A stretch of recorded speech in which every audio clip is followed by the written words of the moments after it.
मुझे ऐसा लगता है ये कोई बहुत बड़ा मसला नहीं है। बिहार में महागठबंधन काफ़ी बेहतर सामंजस्य के साथ नीतीश कुमार जी के नेतृत्व में काम कर रहा है। कल का जो मांझी जी का बयान है उससे बिल्कुल साफ है कि वो महागठबंधन के साथ रहेंगे।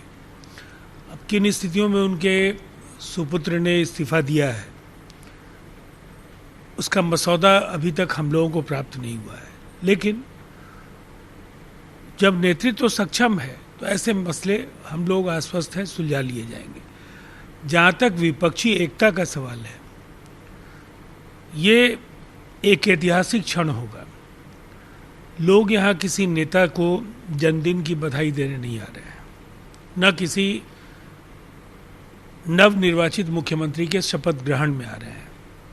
जो आ रहे हैं उन्हें पता है कि किन मुद्दों को लेकर बातचीत होगी और देश के रोडमैप, जो भावी राजनीति का जो रोडमैप है, उस पर वो विचार करने आ रहे हैं। इसीलिए दोनों मसलों को एक साथ जोड़कर देखे जाने का कोई औचित्य नहीं है।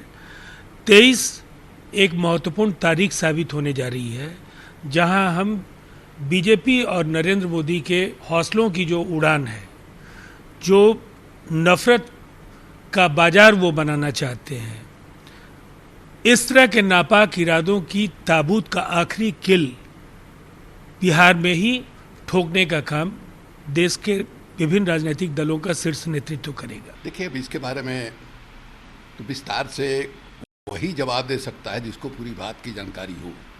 हमको भी पूरी बात की जानकारी नहीं है।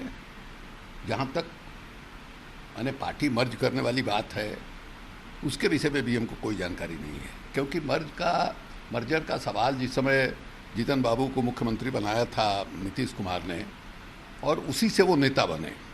उसके पहले हमारे साथ भी वो कैबिनेट में रहे हैं, विधायक के रूप में भी हमने उनको देखा है, लेकिन उनकी हैसियत बढ़ी जब नीतीश कुमार ने उनको मुख्यमंत्री बनाया।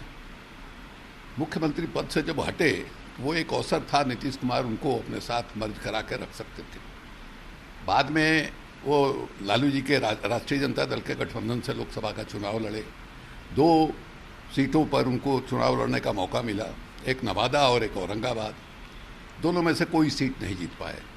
ये अलग बात है कि आज वो कह रहे हैं कि 5 सीट पर हमारी बहुत अच्छी तैयारी है। संतोष सुमन जी भी विधानसभा का चुनाव लड़े थे, वो भी नहीं जीत पाए थे। तो लालू जी ने ही उनको विधान परिषद में सदस्य बनवाया। आज उसी के चलते वो वहाँ मंत्रिमंडल के सदस्य हैं। इसलिए कहने के लिए बहुत ऊंची ऊंची बात कही जा सकती है। हमारी 5 सीट पर अच्छी तैयारी थी तो हम अकेले जो है चुनाव लड़ सकते थे, ये सब कहने की बात है। यह बात बिल्कुल स्पष्ट है कि जैसे जैसे लोकसभा का चुनाव नज़दीक आ रहा है और देश में भारतीय जनता पार्टी के खिलाफ जो एक गोलबंदी जो है बनाने की कोशिश हो रही है, उससे भाजपा बेचैन है। और जो उसके पुराने एलाई रहे हैं, जिनके साथ किन्हीं कारणों से बीच में संबंध उनका टूट गया, उनको फिर से कैसे हम अपने साथ जोड़ें, उनको कैसे अपने साथ मिलाएं, और जो गुटबंदी हमारे सामने हो रही है उसको कैसे हम तोड़ें, इस पर वो डेस्परेट ढंग से पड़े हुए हैं। अब अंदर में क्या क्या खेल हुआ है, अब इसके बारे में तो अंदर की बात जो जानते हैं वही बताएंगे। ऊपर से जो बयान आ रहा है मर्जर की बात, नीतीश कुमार ऐसे वैसे, ये ऊपर की बात है। अंदर की बात जो है क्या है, अब हमको नहीं लगता है कि उसके बारे में बहुत जल्दी जानकारी हो पाएगी। जानकारी होगी लेकिन तुरंत जानकारी हो जाएगी ऐसा हमको नहीं लगता है। इसलिए अभी जो है ये दावेदारी हो रही है। लोकसभा चुनाव के पहले इधर से उधर, उधर से इधर होगा, सौदेबाजी होगी, उसके बाद सेटलमेंट होगा। तो अभी उन्हें इंतज़ार करने की ज़रूरत है, धीरज रखने की ज़रूरत है, और सारे तथ्य जो है सामने आएंगे, फिर जो है इस पर विस्तार से बात होगी। 23 तारीख को विपक्षी एकता की अहम बैठक पटना में होनी है। इस बीच ये इस्तीफा काफ़ी देखिए, तो हर जगह हो रहा है ना, ऐसा नहीं है कि बिहार में ही ये बात सिर्फ हो रही है, हर जगह इस तरह की कोशिश हो रही है। इसलिए हम मानते हैं इस बात को कि 23 तारीख को जो विपक्षी दलों की यहाँ बैठक होने वाली है, उसके पहले जो है जो खेल हुआ है यहाँ, उसमें नीतीश कुमार की, तेजस्वी यादव की ओर से जो पहल ये हुआ है, उसको थोड़ा एम्बेरसमेंट जो है होगा, इसमें कहीं कोई संदेह नहीं है। मतलब सफाई जो है देने की बात होगी, दूसरी तीसरी बात होगी, लेकिन जितने लोग भी आ रहे हैं उन सब लोगों को मालूम है कि भारतीय जनता पार्टी क्या क्या कर सकती है। इसलिए ऐसा नहीं है कि माने लोगों को सदमा की तरह लगेगा। लोग इस बात को जानते हैं, वो किसी भी हद तक जा सकते हैं लोग। तो इसलिए हमको नहीं लगता है कि इसका कोई खास असर जो 23 तारीख को बैठक होने वाली है उस पर पड़ने वाला है। देखिए, आदरणीय जीतन बाबू मांझी जी का समय समय पर मन डोलता रहता है, ये जनता भी जानती है। और उनके पुत्र आदरणीय संतोष सुमन जी आदरणीय नीतीश कुमार जी के कैबिनेट में माननीय मंत्री थे, उन्होंने इस्तीफा दिया है।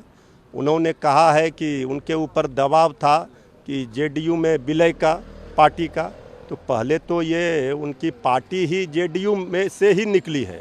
ये तो जेडीयू के ही पार्ट थे आदरणीय जीतन बाबू मांझी जी। आदरणीय नीतीश कुमार जी ने उनको माननीय मुख्यमंत्री बनाया बिहार का, और आरजेडी कोटे से ही उनके पुत्र श्री संतोष सुमन जी वो एमएलसी बने और माननीय मंत्री थे, पूरा सम्मान था। लेकिन ये दबाव की राजनीति करने में विश्वास जो लोग रखते हैं उनको मुबारक हो, वो जहां भी जाएं, जो भी फैसला वो ले रहे हैं वो महागठबंधन का शीर्ष नेतृत्व ये सब चीज़ों को देखेगा, लेकिन कोई असर पड़ने वाला नहीं है। उनका ये फैसला आत्मघाती साबित होगा। आने वाले दिनों में उनको पछताना होगा। बिहार में 40 की 40 सीट पर महागठबंधन की जीत होगी, खाता नहीं खुलेगा एनडीए का। आपको क्या लगता है कौन दबाव की राजनीति करा रहा है जीतन राम मांझी की? देखिए, भारतीय जनता पार्टी की चाल चरित्र चेहरा सबको पता है, और जिस तरह से उन्होंने एक एक करके सभी लोगों को अपने झांसे में ले करके प्रलोभन दे करके ये चाहते हैं कि बिहार की राजनीति में वो अपना ताकत बीजेपी बढ़ा लेगी, ये दिवा स्वप्न देख रही है। बीजेपी जितना ये सब खेल करेगी उतना कमज़ोर होगी। महागठबंधन 40 सीट जीतेगी और 25 में सरकार भी बनाएगी। आदरणीय जीतन बाबू मांझी जी को जो भी उन्होंने निर्णय लिया है, अगर वो बीजेपी के साथ जाते हैं तो उनका राजनीति समाप्त बीजेपी कर देगी। कहा तो जा रहा है नीतीश कुमार देश में सबको एक कर रहे, लेकिन अपने राज्य में नहीं बचा पा रहे। अरे पूरी जनता एकजुट है, ये लड़ाई जनता लड़ने के लिए तैयार है। कुछ लोग दबाव की राजनीति करते हैं, सुविधा की राजनीति करते हैं, प्रलोभन में बीजेपी के प्रलोभन में फंसते हैं। लेकिन आदरणीय जीतन बाबू मांझी जी वहाँ से फिर आए थे हम लोगों के गठबंधन में, तो फिर वहाँ गए हैं तो ठीक है, वो गए, उनका निर्णय है। उनके बेटे ने कहा है कि मंत्री पद से इस्तीफा दिया है, लेकिन गठबंधन में अभी है, तो इस पर फैसला आगे कौन लेगा? इसीलिए हमने कहा कि ये अब शीर्ष नेतृत्व के ऊपर निर्भर है। हमारे महागठबंधन का शीर्ष नेतृत्व ये सारे मामलों को देखेगा। अब दबाव की राजनीति करने वालों से कोई दबाव में आकर के कोई निर्णय नहीं लेगा। महागठबंधन के साथ जनता है और जनता सब चीज़ देख रही है, सबको जवाब मिलेगा।